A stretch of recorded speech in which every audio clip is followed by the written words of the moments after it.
My name is Aaron Wells, and I used to think I was living the American dream. At 42, I run a successful home automation consulting business in Bellevue, Washington. My clients pay me handsomely to turn their houses into technological marvels, where lights respond to voice commands, thermostats learn their preferences, and security systems protect their investments with military precision. The irony wasn't lost on me that while I spent my days making other people's homes smarter, my own marriage was getting dumber by the week. "Aaron, did you remember to pick up the dry cleaning?" Daria called from the kitchen, her voice carrying that particular edge it had developed over the past few months. My wife of 15 years stood at the granite island, scrolling through her phone with the intensity of a day trader watching the markets crash. "Got it yesterday," I replied, not looking up from my laptop where I was reviewing the specs for the Henderson Mansion project. "It's hanging in the closet." Daria Wells, 39, ran Wanderlust Travel, a boutique agency that catered to wealthy clients who wanted exotic vacations planned down to the last detail. She was good at her job, meticulous, charming when she needed to be, and blessed with the kind of polished appearance that made people trust her with their money. Lately, though, she'd been different, distant. Always on her phone, always working late, always needing space and privacy for important calls. "I'll be late tonight," she announced, still not looking at me. "Client dinner. The Petrikovs want to discuss their anniversary trip to the Maldives." "Again?" I asked, finally glancing up. "That's the third client dinner this week. Business is booming." She grabbed her designer purse and headed toward the garage. "Don't wait up." The door slammed before I could respond, leaving me alone in our smart home with nothing but the gentle hum of perfectly calibrated HVAC systems and the growing certainty that something was very wrong. Our house was a testament to my professional skills, a 4-bedroom colonial that I'd transformed into a showcase of home automation technology. Motion sensors controlled the lighting, voice assistants managed everything from the sound system to the coffee maker, and a sophisticated security system monitored every entry point.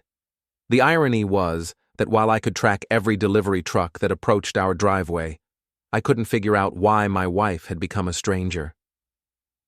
That evening, I was installing a new smart doorbell for the Hendersons when my phone buzzed with a text from Daria. "Dinner running late. Home by midnight." At 12:47 a.m., I heard her car pull into the garage. She slipped into bed without saying a word, and when I reached for her, she mumbled something about being tired and turned away. The next morning brought our first real argument in months. "Aaron, I need you to stay out of my home office," Daria said over breakfast, her tone sharp enough to cut glass. "Since when is it off limits? I just needed to grab some Ethernet cables. Since I have client files in there, confidential information, I can't have you accidentally seeing something you shouldn't." I set down my coffee mug harder than necessary. "Accidentally seeing what, exactly? I've been in that office 1,000 times. Things are different now. The business is growing, and I have responsibilities, legal obligations." She stood up, smoothing her skirt. "Just respect my privacy, okay?" Privacy. That word had become her favorite lately.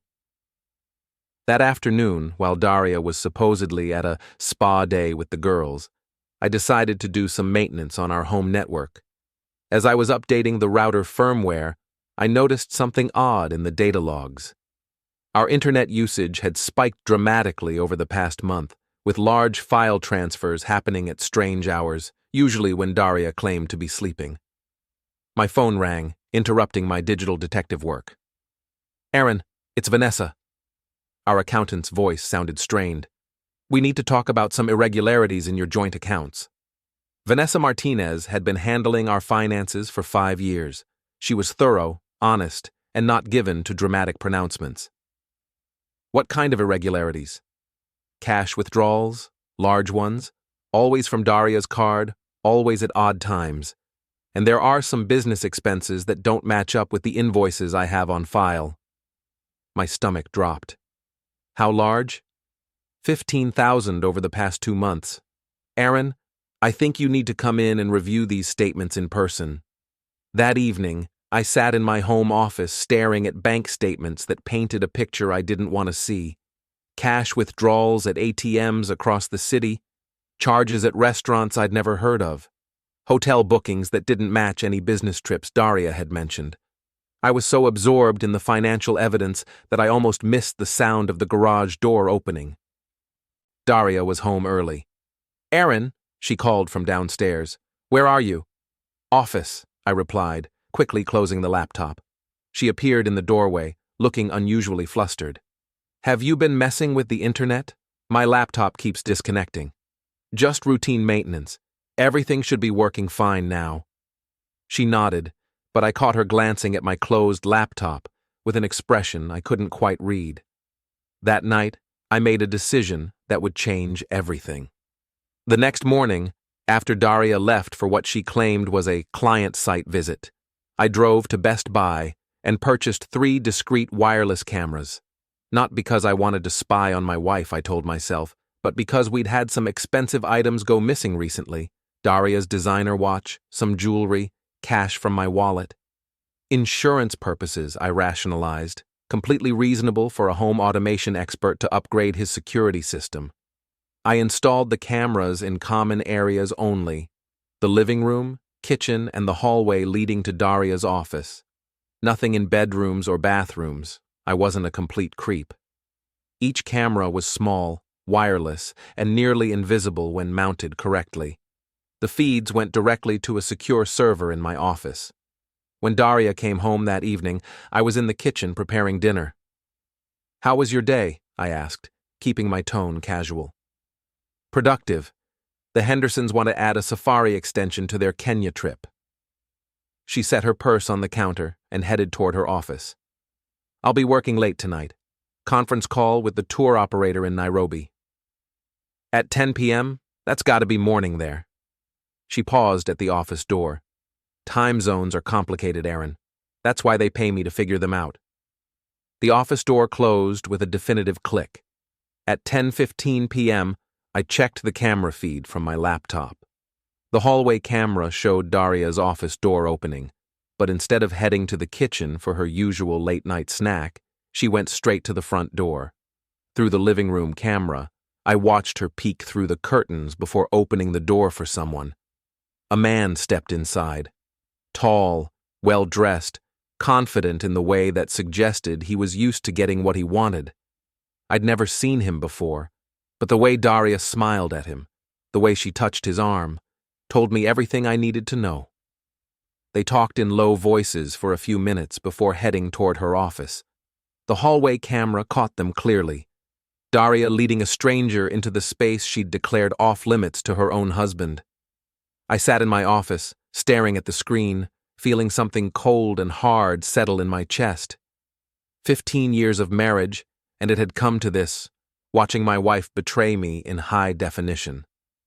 They emerged from the office 20 minutes later.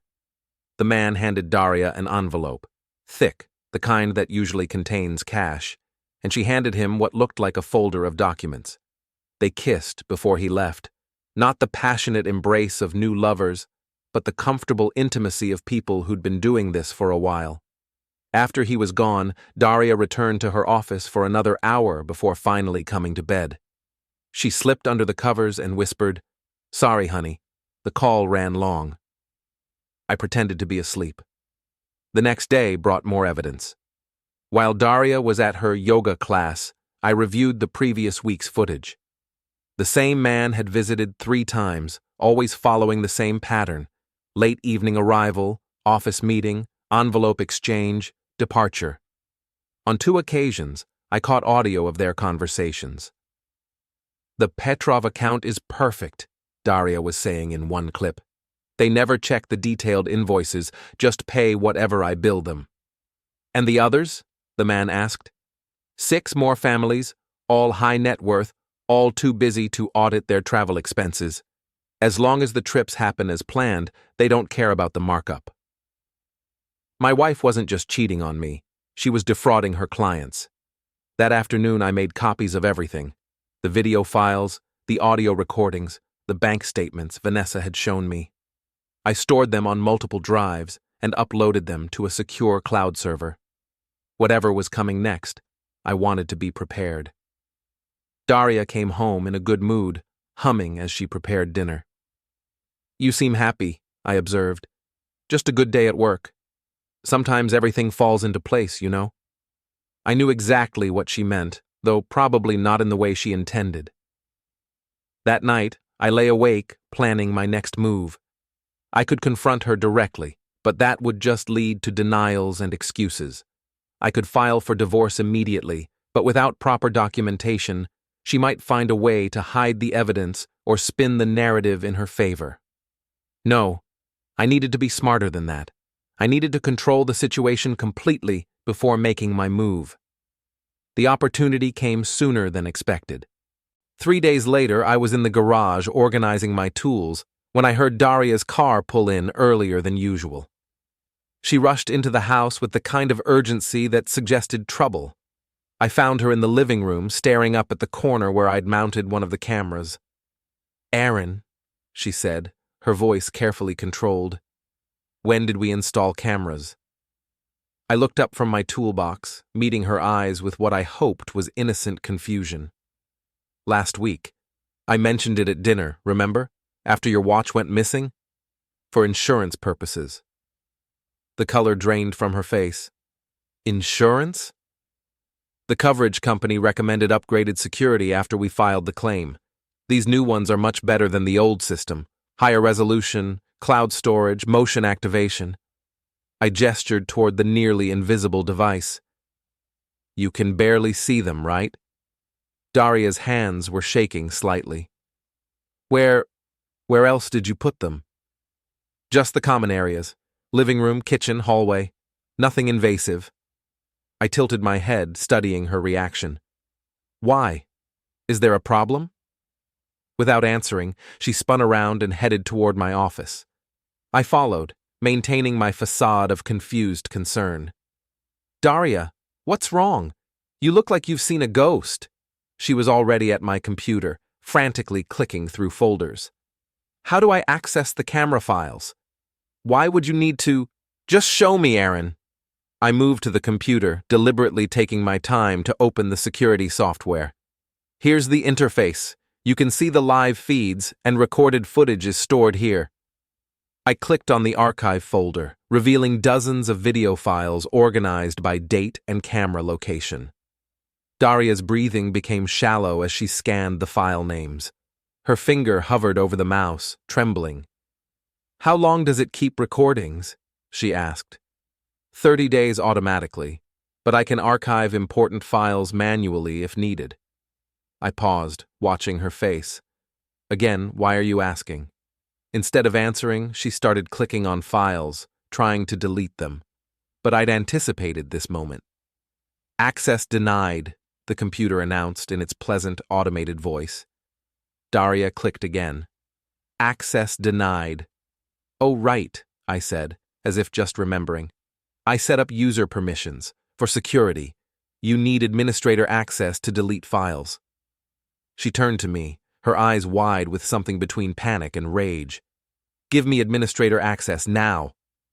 "Daria, you're scaring me. What's going on?" "Just do it, Aaron." I shook my head slowly. "I can't do that.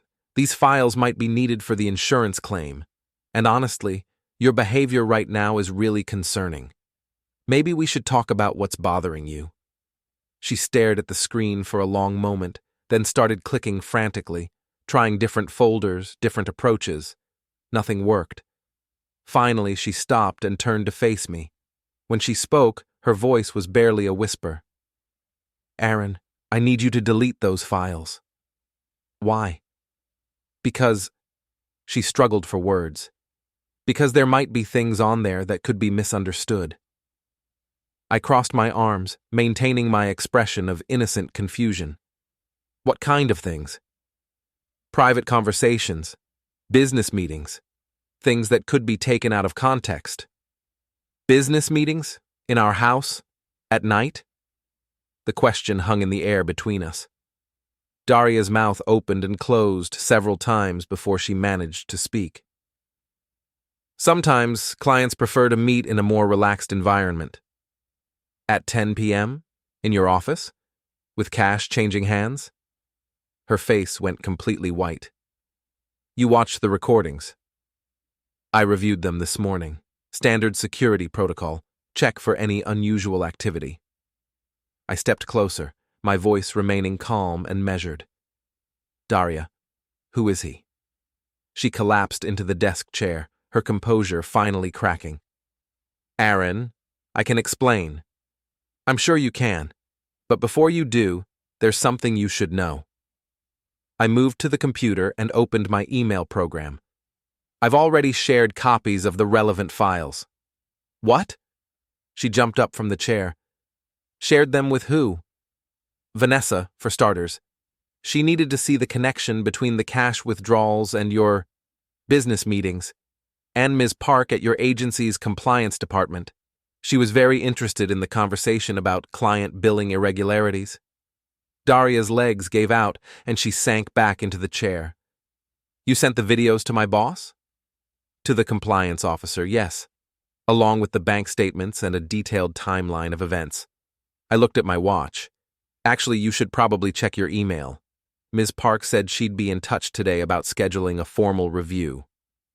As if on cue, Daria's phone buzzed with an incoming message. She looked at the screen and let out a sound that was part sob, part moan. My access has been suspended, she whispered. Effective immediately. Pending investigation. I nodded sympathetically. That's probably standard procedure for this type of situation. She looked up at me with an expression I'd never seen before. Complete and utter shock, as if she was seeing me clearly for the first time in years. You planned this, she said. I smiled, and for the first time in months, it felt completely genuine. Daria, I've been planning smart home security systems for 20 years. Did you really think I wouldn't notice when someone was trying to run a scam in my own house? The next morning, I was drinking coffee and reading the news when Daria emerged from the guest bedroom where she'd spent the night.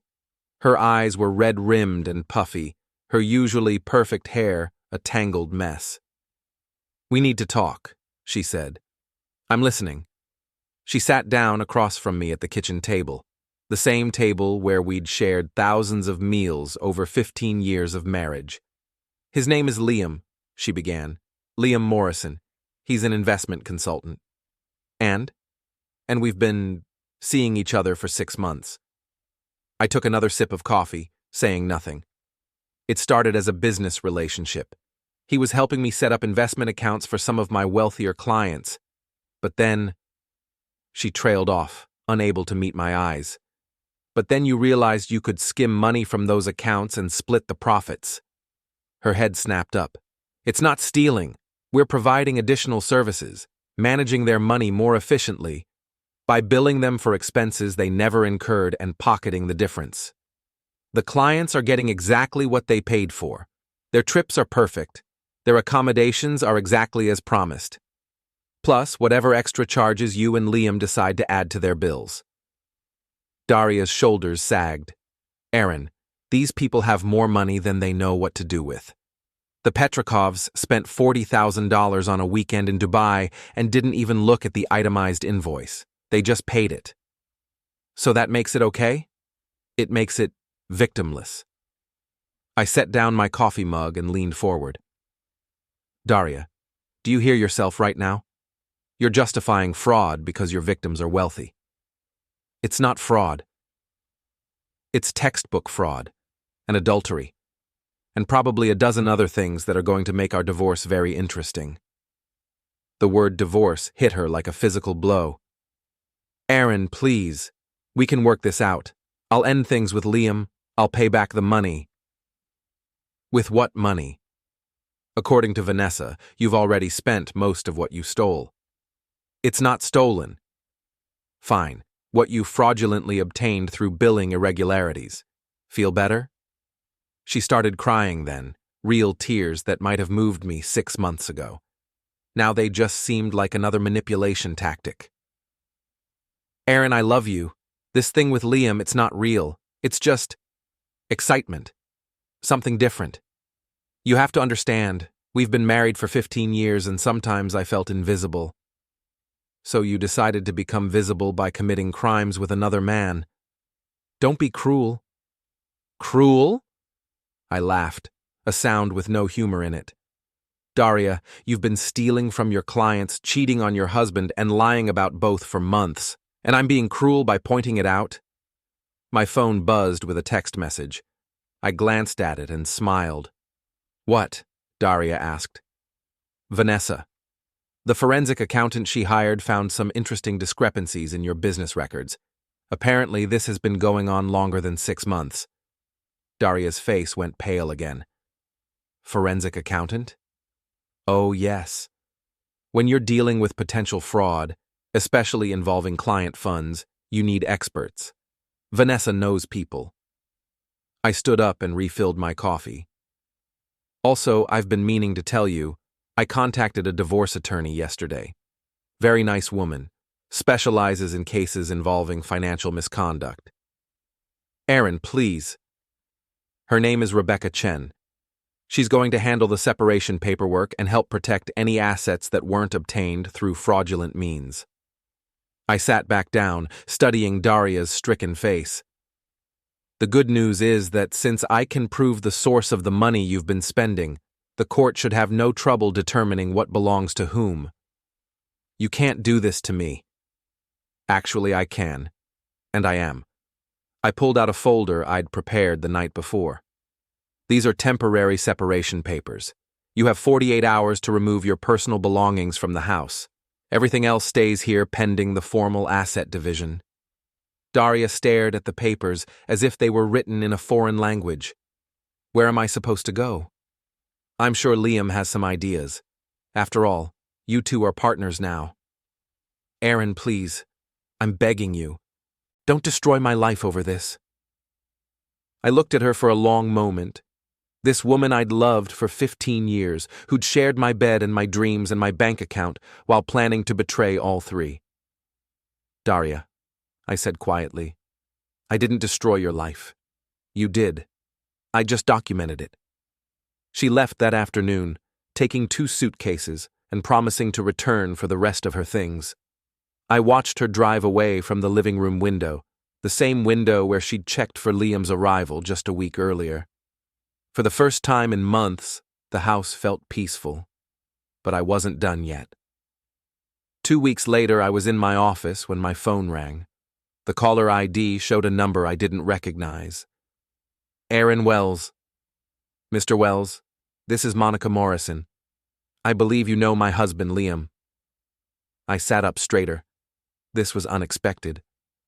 Mrs. Morrison, what can I do for you? I think the question is what I can do for you. Her voice was crisp, professional, with an edge that suggested she didn't suffer fools. I understand that your wife and my husband have been collaborating. That's one way to put it. I've been conducting my own investigation into Liam's activities, financial irregularities, unexplained absences, suspicious business partnerships. She paused. I think we might be able to help each other. We met that afternoon at a coffee shop in downtown Bellevue. Monica Morrison turned out to be a sharp-featured woman in her late 30s, impeccably dressed and radiating the kind of controlled fury that comes from being systematically betrayed by someone you trusted. How long have you known? She asked without preamble. About 3 weeks since I had proof. I suspected for months before that. I've suspected for over a year. She opened a tablet and showed me a spreadsheet that would have impressed Vanessa. Liam's been running investment scams for at least 18 months. Your wife isn't his first partner, just his most recent. Investment scams? He finds people with legitimate businesses who have access to wealthy clients. Then he helps them set up elaborate billing schemes to skim money from those clients. The business owner thinks they're splitting the profits 50-50, but Liam's actually taking 70% and hiding it in offshore accounts. I stared at the numbers on her screen. How much are we talking about? From Daria's operation alone? Nearly $200,000 over the past year. My coffee suddenly tasted like ash. 200,000? Your wife has been much busier than you realized, and much more naive. She thinks she's Liam's partner, but she's really just his latest mark. Monica showed me bank records, email printouts, and recorded phone conversations that painted a picture of systematic fraud, spanning multiple businesses and dozens of victims. "Why are you showing me this?" I asked. "Because I want Liam destroyed completely, and I think you want the same thing for Daria. But more importantly, I want justice for the people they've been stealing from." "What are you proposing?" "I'm proposing we pool our resources and our evidence, and we make sure both of them face the full consequences of their actions." That evening, I called Rebecca Chen, my divorce attorney. "Rebecca, I need to ask you something. If my wife has been involved in a fraud scheme that's larger than I originally thought, how does that affect our divorce proceedings?" "How much larger?" "Potentially $200,000 larger." There was a long pause. "Aaron, we need to meet, tomorrow morning, and bring everything you have." The next day, Rebecca's office felt like a war room. Monica had joined us, bringing boxes of evidence that painted a picture of systematic financial crimes spanning multiple states and involving dozens of victims. "This isn't just a divorce case anymore," Rebecca said, reviewing Monica's documentation. "This is a federal criminal matter. Wire fraud, money laundering, conspiracy. We're looking at serious felony charges." "What does that mean for Aaron?" Monica asked. "It means his divorce just became much more complicated, but also much more favorable. When one spouse is involved in criminal activity, the court tends to be very protective of the innocent party's assets." "And for the victims?" "That's where things get interesting." Rebecca pulled out a legal pad and started making notes. "If we coordinate with the FBI's Financial Crimes Unit, we might be able to recover funds for the people who were defrauded, but it means Aaron and Monica would need to cooperate fully with the investigation." I looked at Monica, who nodded grimly. "What do we need to do?" I asked. 2 days later, FBI Special Agent Sarah Kim sat in my living room, reviewing the video files that had started this whole mess. "Mr. Wells, this is excellent evidence. The recordings clearly show conspiracy to commit fraud, and the financial records support charges of wire fraud and money laundering." "What happens next?" "We're going to set up a controlled operation. Your wife and Mr. Morrison don't know that we're onto them yet, and we'd like to keep it that way until we can gather enough evidence to make arrests." "Arrests?" "Mr. Wells, based on what you and Mrs. Morrison have provided, we're looking at multiple felony charges. Your wife and Mr. Morrison could be facing significant prison time." That night, I sat in my smart home, surrounded by the technology that had helped me uncover my wife's betrayal, and tried to process what my life had become. 3 weeks ago, my biggest concern was whether Daria was having an affair. Now I was cooperating with the FBI to bring down a multi-state fraud ring. My phone buzzed with a text from an unknown number. "Aaron, it's Daria. We need to talk. Can you meet me tomorrow?" I showed the message to Agent Kim the next morning. "Perfect," she said. "Here's what we're going to do." I met Daria at a restaurant in Kirkland, a place we'd celebrated our anniversary 3 years earlier. She looked terrible, thin, pale, with the kind of desperate energy that comes from running out of options. "Aaron, thank you for agreeing to see me." I was wearing a wire. Agent Kim and her team were listening from a van in the parking lot. "What did you want to talk about?" "I want to make this right. All of it." She leaned forward, her eyes pleading. "Liam and we've been talking, and we think we can pay back everything we took. Make it right with the clients, make it right with you." "How exactly would you do that?" "Liam has been investing the money. Smart investments, cryptocurrency, some tech stocks that are doing really well. We could liquidate everything and pay back the original amounts plus interest." I almost laughed. Even now, she was still trying to justify the theft. "Daria, you stole money from your clients. The fact that you invested it doesn't make it legal. We didn't steal anything. We provided services, we managed their money, without their knowledge or consent. They're wealthy people, Aaron. They don't care about a few $1,000s here and there. A few thousand? I pulled out my phone and showed her a spreadsheet Monica had prepared. Daria, you and Liam have taken nearly $200,000 from your clients over the past year. Her face went white. That can't be right. It's very right, and it's very illegal. Liam told me it was maybe $50,000 total. Liam lied to you about the amounts, about the investments, about everything. I watched her process this information, saw the exact moment when she realized how thoroughly she'd been manipulated. He said we were partners, she whispered. You were never partners. You were his employee, and now you're both going to prison. Prison? She looked around the restaurant as if seeing it for the first time. Aaron, you can't be serious. I'm completely serious. The FBI is building a case against both of you for wire fraud, money laundering, and conspiracy. They have recordings, financial records, victim statements, everything they need for convictions. The FBI? Did you really think you could steal $200,000 and nobody would notice? Daria started crying then, ugly sobs that drew stares from other diners. Aaron, please. I know I made mistakes, but I can fix this. We can fix this. No, Daria. We can't fix anything. There is no we anymore. I love you. No, you don't. You love the idea of having someone to bail you out when your schemes fall apart. She reached across the table and grabbed my hand. Please, Aaron. I'm begging you.